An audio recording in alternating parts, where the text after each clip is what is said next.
Join me in the Pledge of Allegiance.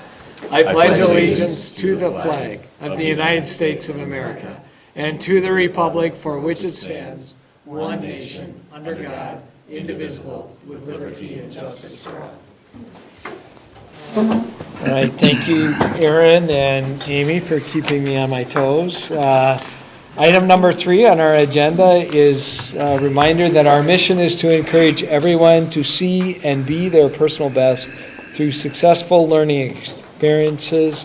Become your best.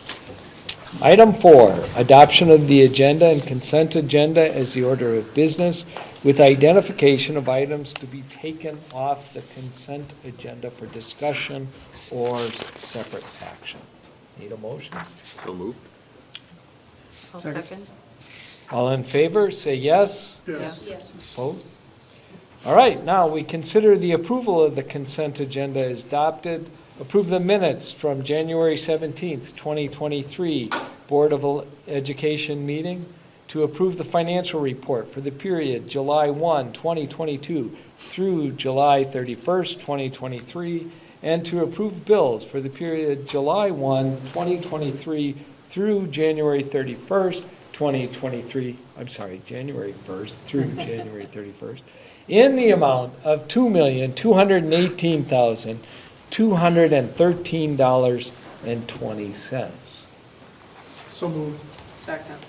All in favor, say yes. Yes. Opposed? All right, Board and District Leadership Strategic Planning Legislative Update, Mr. Mello. Yes, we've, as I've been mentioning in these meetings for quite some time, we've been advocating as an entire CISA and just as our Sheboygan County group for a number of different things with our legislators, and I'm reporting today that in our last meeting we're making progress, and there seems to be, of course it's politics, so you never know how things end up, but there seems to be agreement on both sides of the aisle and in the governor's house that we are heading towards an agreement to add funding to or change the revenue limit for students going to school here in the public schools in the state of Wisconsin, which would be a great thing. Remember, we've been frozen without any additional funding for the past 3 years, and so this would be something that's sorely needed, as we've been using federal dollars, which were intended to be one-time dollars for ongoing expenses, which has created a fiscal cliff. Add additional funding and increasing the revenue limit at the same time will help alleviate that. I think where they're just going to go through the motions now is to kind of negotiate on price. And so hopefully that moves forward. So I think our advocacy is paying off, and hopefully that does when it comes to being July and passing a budget. So we also got reassurances from at least one side of the aisle that they would have the budget done in time for a normal sort of budgeting cycle to the start of the year. If you remember, the one year we were out to October, and so we had to make some changes to some things, and that won't happen this time according to what they're letting us know. Another agreement seems to be on allowing a flexible start date to the start of school. There's legislation being written from our local legislators to make a change to potentially start a week earlier. But if we start a week early, we would still have to take that Friday off, which would be fine. We have the fair anyway, I think, that week. So that is out there as a possibility, which we'd start, if we started a little bit earlier, we would finish then a little bit earlier as well. And so at least at the secondary level, at the high school level, so many of our kids are in activities and things in August already, so that would be kind of a nice thing. One final item that seems to be heading towards some kind of agreement is adjustments and understandings that we need to make adjustments to the state report card to include into the formula things like the CTE and things that you're going to hear about later, youth apprenticeships, internships, activities outside of school where students are digging into something other than just the ACT test on one day a year, and actually having a school district get credit for students being involved in the workforce, students being doing youth apprenticeships and all those types of things, actually impacting the score and that star system on the report card. There seems to be growing energy and some agreement on that, and so we continue to advocate for that. So I think we're making headway, but sometimes with politics, it's 2 steps forward and 1 step back, but I think we're making those 2 steps at least. All right. Great. Thanks, Dan. All right. Item 7, academic pillar of excellence. Tonight, you want to go ahead? Sure.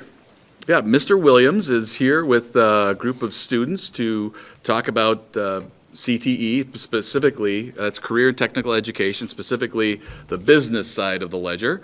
And ledger, you see that? I worked ledger in there. Nice. Which one? The good side. And so some students will present, and Todd, why don't you take it away?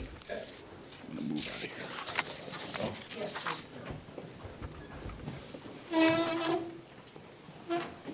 So I am Todd Williams. I'm one of the business and marketing teachers here. You got really just.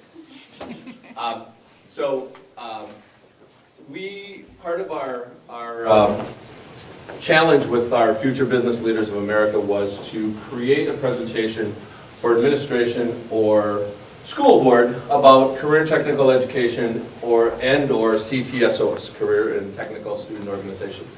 We are in the midst of Career and Technical Education Month, so it fits right into it. We're celebrating FFA week this week. We just got done with FBLA week a couple weeks ago. So we got some basic information for you regarding career and tech ed, and then the kids are going to talk about the CTSOs in general. So,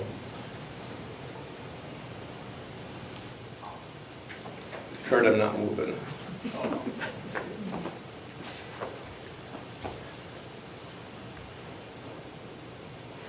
There we go. I'm good. Okay, so we have Owen Plate. He's the president of the FBLA chapter. Grace Poppy is our VP. Helena Erdley is our director of chapter history. Olivia Monkowski is our director of social media. And Allison Steiner is director of our national activities. So we'll let them talk about that. So career and tech ed is a pretty broad area, and we have a really strong program here. So what we end up working with is that skill set, not only just the classroom set, but we're looking also at the knowledge and the training, the job experience, and such that we can get outside of the classroom. And it really, right now, is looking at a way to help bridge that gap between school and workforce and help with some growing concerns with the workforce as well, and helping fill some needs within there. Okay? So here at PHS, just kind of a background, you'll probably know this already, but so we have ag, business ed, family and consumer sciences, and technology and engineering are the 3 areas, or 4 areas, I can't count. The 4 areas of CTE programs that we have here with the teachers listed out there.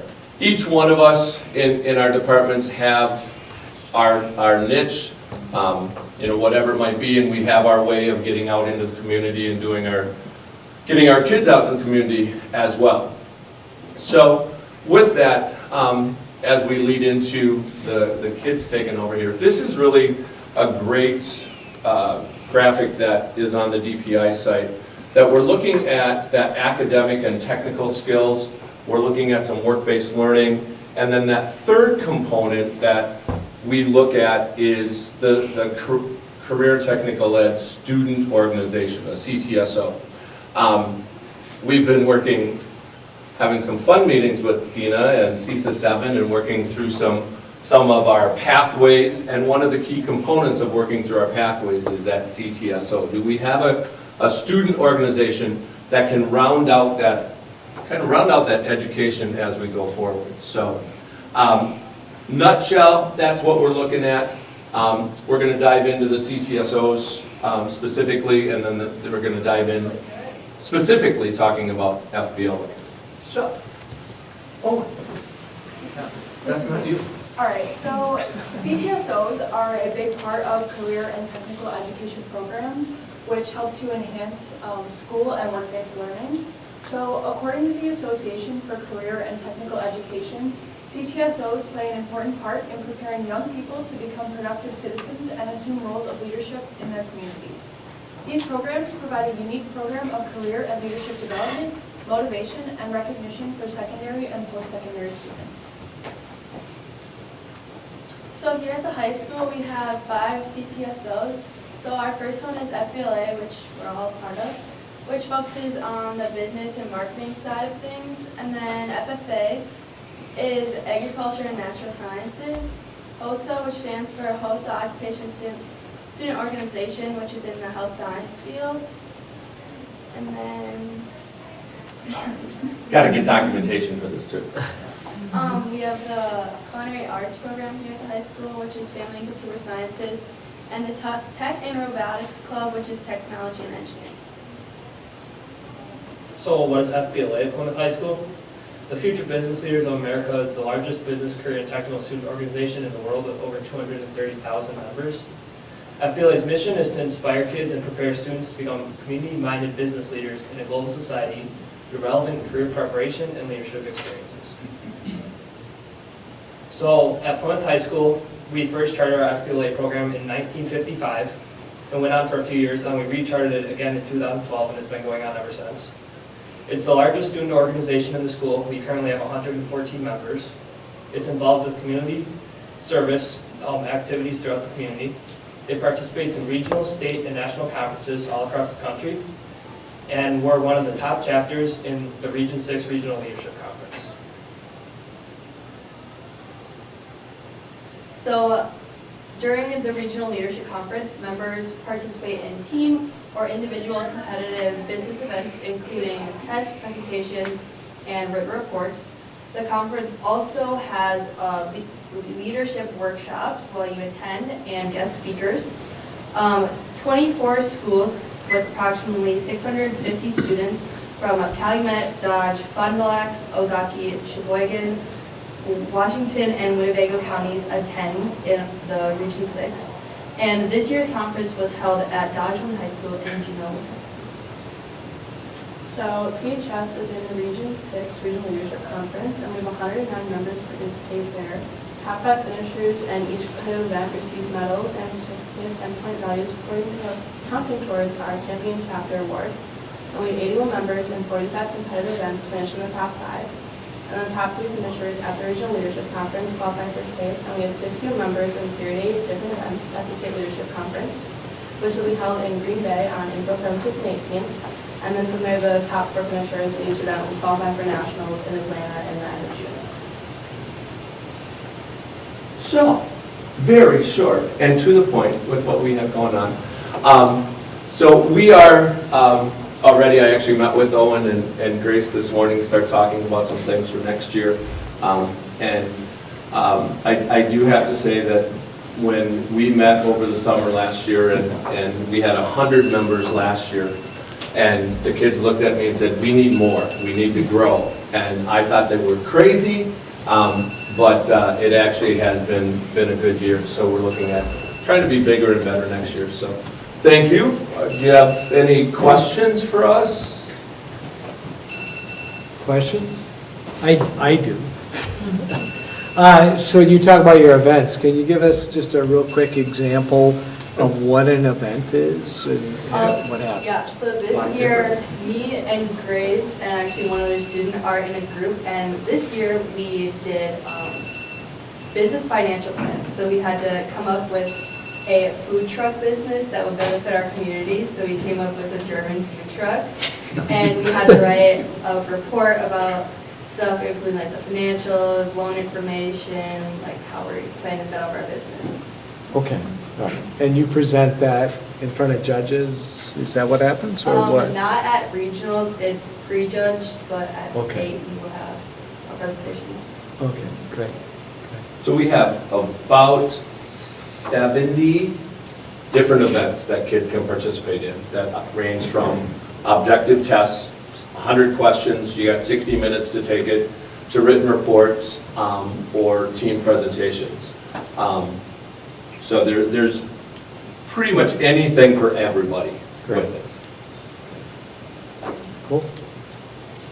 Anything else? Any questions? Thank you. Hey, thank you very much.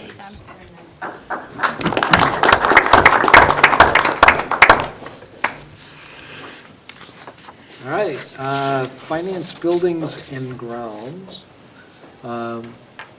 We need to consider the approval of the chiller bid that we discussed, committee of the whole. Amy, take it away. Yep, last Monday, we received all the information with the chiller bids, and we are recommending that we move forward with All Day Panels. They were the lowest bidder. The chiller unit brand is the one that we have looked at and would like, and we've worked with All Day Panel on many projects in the district. They're local, so we would like to continue that partnership. So, we need a motion to approve.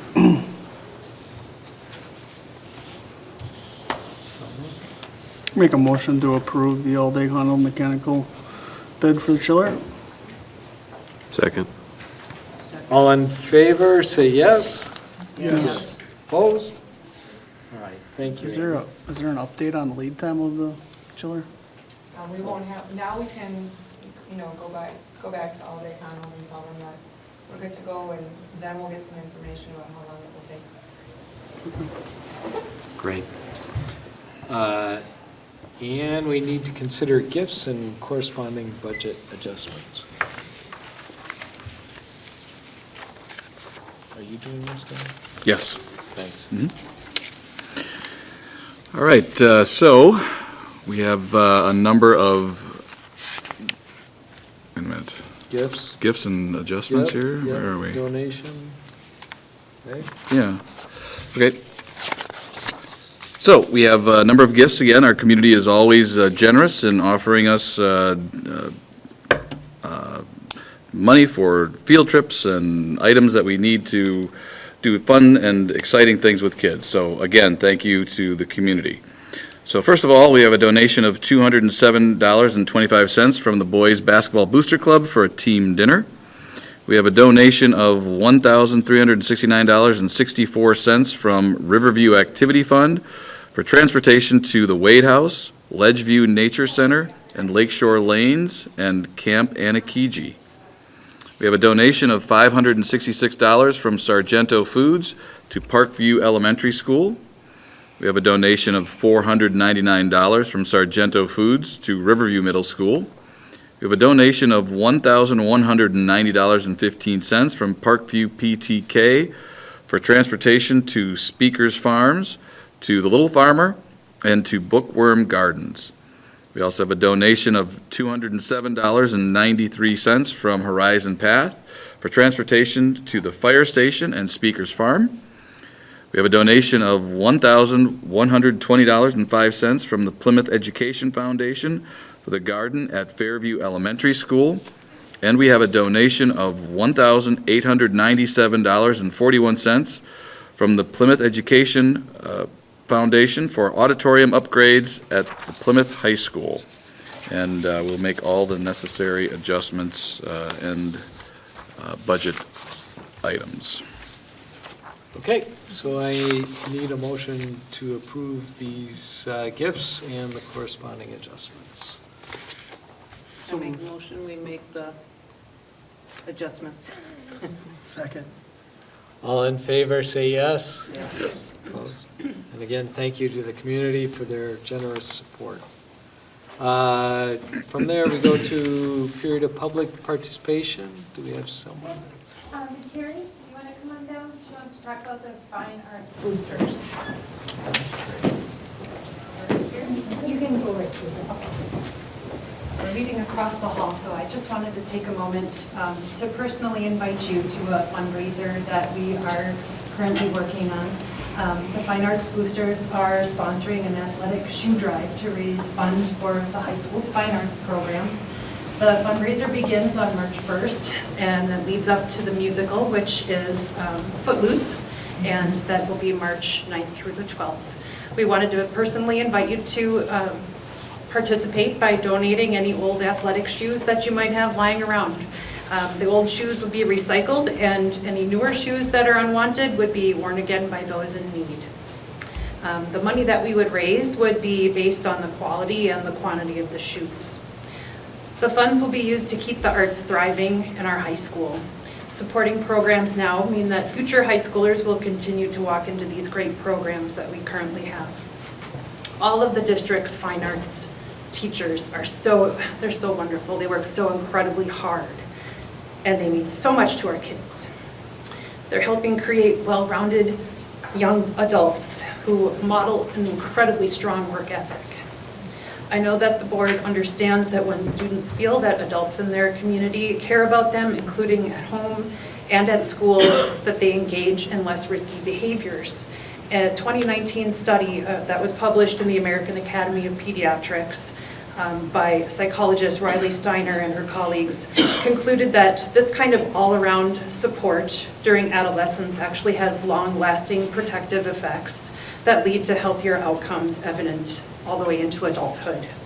This sense of connectedness between school, home, and the community can be strengthened by little things, like tossing some unwanted shoes in a barrel, and going to see Footloose with your family. When those kids go on stage and they see a packed house, it shows them that their hard work pays off and that they're supported. We'll have donation barrels available for the 1st through the 12th at all of the public schools. The Community Ed and Rec office entrance at Generations is partnering with us, and also during performances of Footloose. As respected members of the Plymouth community, we would just love to have you spread that word that we're doing this for our fine arts programs. And just thank you so much for your continued support for the fine arts. Since we're meeting across the hall, I'm going to head back to that meeting. So thank you all for all of your support and time. Thank you. Thank you, Terry. Well, have I got shoes for you? All right, that's wonderful. Is that it for public? And that's it, all right. So we'll move on to board liaison reports. Community education, Sally. Yes, we have a lot going on. Have you ever made your own cheese curds? Well, No. come on out on March 1st and learn how to do that. Also, you can learn about how mushrooms can help you with your health. This is not just sitting and listening, but it is hands-on. If you have a 3-year-old, they can register for kindergarten. That's happening now. Also, the middle school athletic program is open not just to middle school Riverview students, but to everybody, homeschoolers and parochial schools. Free movies, we still have a couple, April 17th and May 22nd. If you want to get ready for golf, you can practice down in the new building, hitting the balls.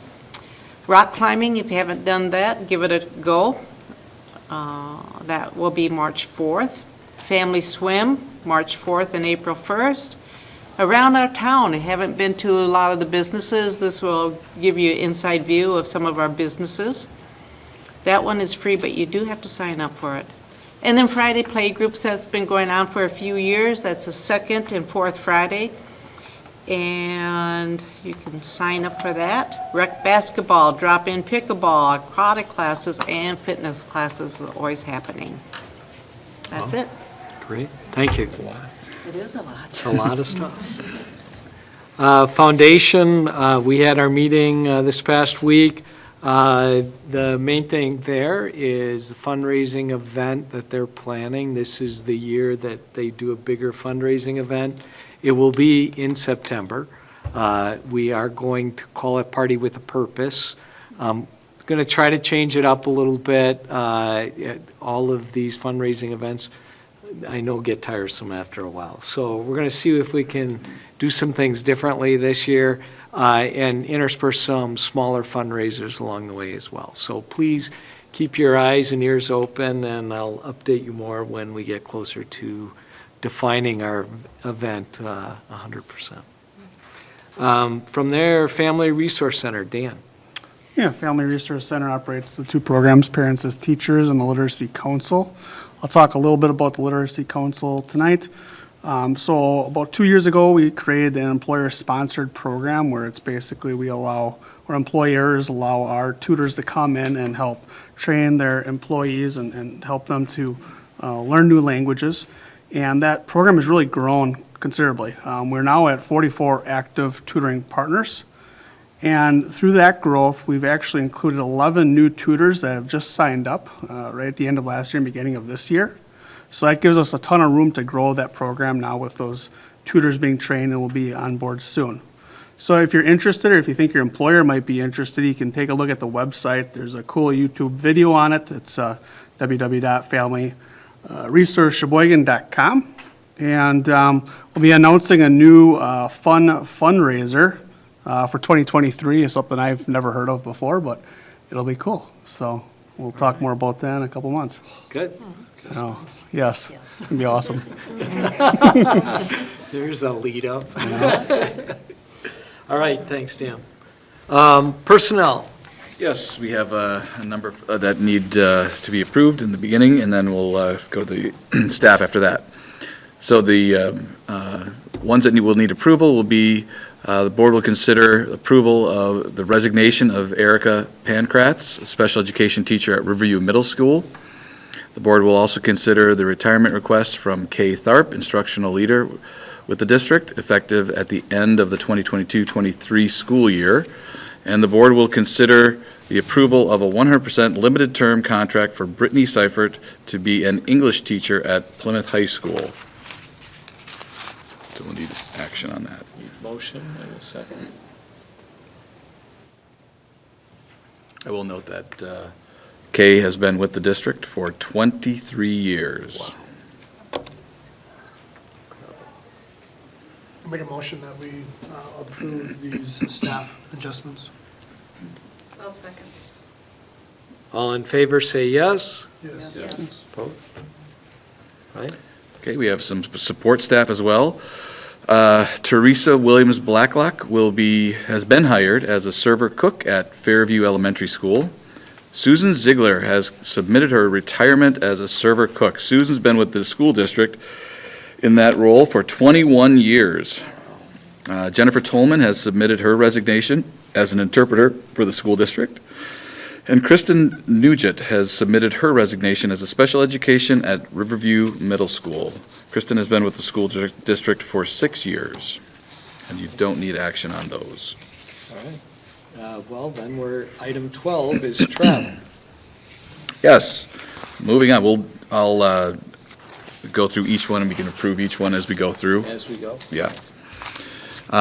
So the first one to consider is the out-of-state travel request from Paul Krasaniak, physics teacher at Plymouth High School, to take physics students to Great America in Illinois, May 2023. This request is in line with board policies. Expenses will be the responsibility of the students and/or parents through fundraising.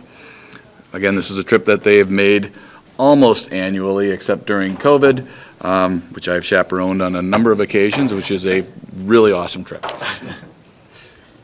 All right. We'll approve this one. Motion. I move we consider the out-of-state travel request from Paul Krasaniak. Second. All in favor, say yes. Yes. Okay.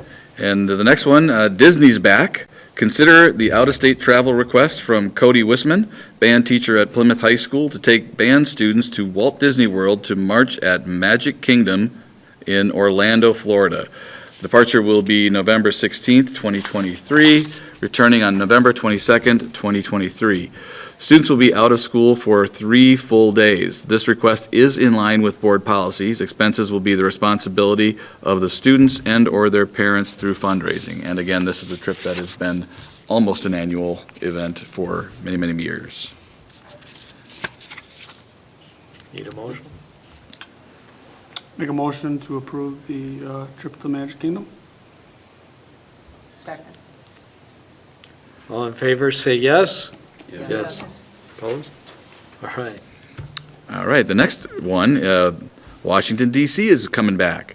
Consider the out-of-state travel request from Kelly O'Shalik, social studies teacher at Riverview Middle School, to take students to Washington DC.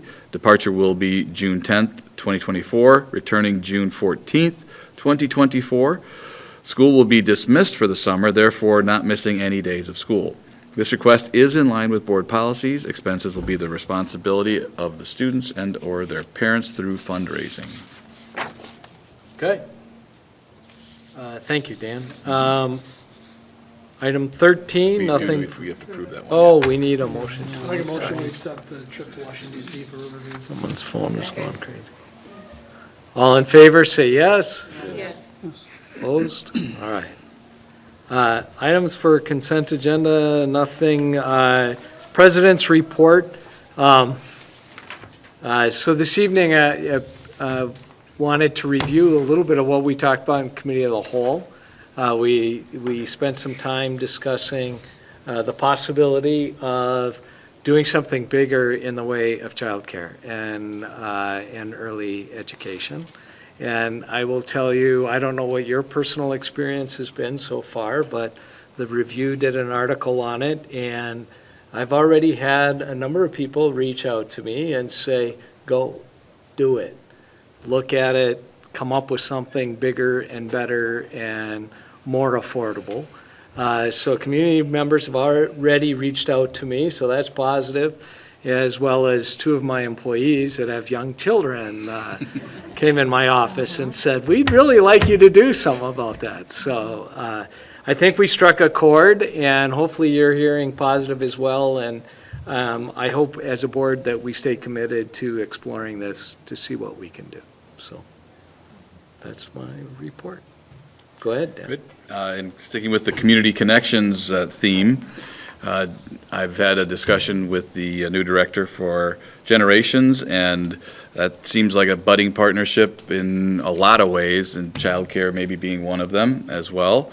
So there's a lot of great things that we do that create an outreach, community connections coming from our faculty or our students or from business community coming in, and I just thought I would highlight a couple of those. And one of them that I was going to highlight was the shoes, because we've got the shoe drive is intended to be, of course, it's Footloose, so we're doing the shoe drive, which is fun. Nice. But the idea is that anybody in the community can come in and drop off these shoes, and we'll collect them, and it will be a fundraiser for the students in the fine arts, and that's a fantastic goal. But it's also altruistic in that these shoes are fixed up, repurposed, and sent out into the world for people that need them. And so it's a great thing, and it kind of is in line with our continued expansion into our community connections, including with our kids. And I thought I would just mention that I had a conversation with the superintendent from Sheboygan, and he was inquiring about how we went about moving the high school to having a requirement for community service, because it seemed to him to be a pretty big deal in order to accomplish. And so we were, trying to help him explain to him how it was done here in this school district, and he's going to reach back out to us and the people that were kind of the key players in it to do something similar and roll it out maybe incrementally the same way that we've done it. So again, Plymouth is a good example of a model of doing something like potentially here with childcare expansion and affordable childcare and quality childcare, but also students being out in the community and working and making connections with people. And we've brought back another one of those connections, which is the Manufacturers Roundtable, which we hosted here just recently. We did this a number of years before COVID. We had a regular cycle, a routine of doing that, where we'd bring in manufacturers. It was called Manufacturers Roundtable. Then it became bigger and became into CTE Roundtable. And so the first one was with manufacturers locally, and we had a nice turnout. We had 9 of our students one a former student and the rest current students, all present their journey through CTE in our buildings, in our program, and they were fantastic. Our former student who talked about the relationships and discovering his path for the way he ended up working at Rohde Brothers, actually worked on our project here a little bit. It was a great path for him, and the students who were in school yet, we had from sophomore through senior, very well spoken, and our manufacturers were super impressed. And there were, during the course of that meeting, there were multiple connections made, again, kind of had lost a little bit through COVID, from our manufacturers, and can we get in, we're having a job fair, we have a car show, can we get our techs over here for the car show, and we can make more connections. So those kind of connections are fantastic, and the shoe one was just one of the examples I was intending to share as well. So we're very proud of those things. A couple of notes about student staff accomplishments. Reaching out in a different way, just wanted to recognize Johnsonville. They provided a couple of weeks back for the high school building during a professional development day, lunch. They bought lunch and had Qdoba here, and I was out at a conference that day, so I didn't get to sneak down there and have any, but I heard it was fantastic, so thank you, Johnsonville. It was very wonderful. Mentioned the shoes already. We also had another fundraiser during this past couple of weeks, just finished up. The Cereal Box Challenge. I don't know if any of you have seen it on TikTok or your social media. It's a food drive. Kids bring in cereal boxes, and then you stack them like dominoes, and you see how many you can get, and then what kind of patterns you can get, and then you tip them over, and they do the whole domino. And then once they're done, you bring them to the food pantry. And so we did it at every single one of our schools, and kids participated, and they all had a little fun at the end with the dominoes, and we gathered up a total of 801 boxes of cereal, which is now at the food pantry. So again, teaching about caring for others in your community is a fantastic thing. I mentioned the manufacturer's warehouse and our shoes, and so that is all I have for this month. All right, thanks. Upcoming events, did you have anything? Oh, I did have one more thing. I have events here too. One more thing. They were sitting in these envelopes. So all of these are letters of thanks to our technology department from students around the district who were thanking Mr. Bunye and Mr. Zolb for coming around and fixing their computers. So if you want something fun to read, you have to read them in their as they're written. So this was first grade, I believe, so you have to be able to figure out first grade writing, so it's really fun. So everybody was very thankful that our tech team worked tirelessly to get the computers up and running again, so there you go. That's yes. And then a couple of notes on upcoming meeting dates. Our March meetings are changed because of spring break, so the March Committee of the Whole is the 6th, and the March Board of Education will be the 14th. I know that we messaged that out to you too, but also this is for the public, just make sure. Again, the Committee of the Whole will be on the 6th of March, and the Board of Education will be on the 14th. And that is finally all I have. All right, thank you. All right, with that, we are to item number 16. I need a motion to adjourn. Make a motion to adjourn. Second. All in favor, say yes. Yes. This meeting is adjourned. Thank you for coming. I checked off ahead of my place in line, so when you came to me for the Oh, yeah, and you were like, it's like, what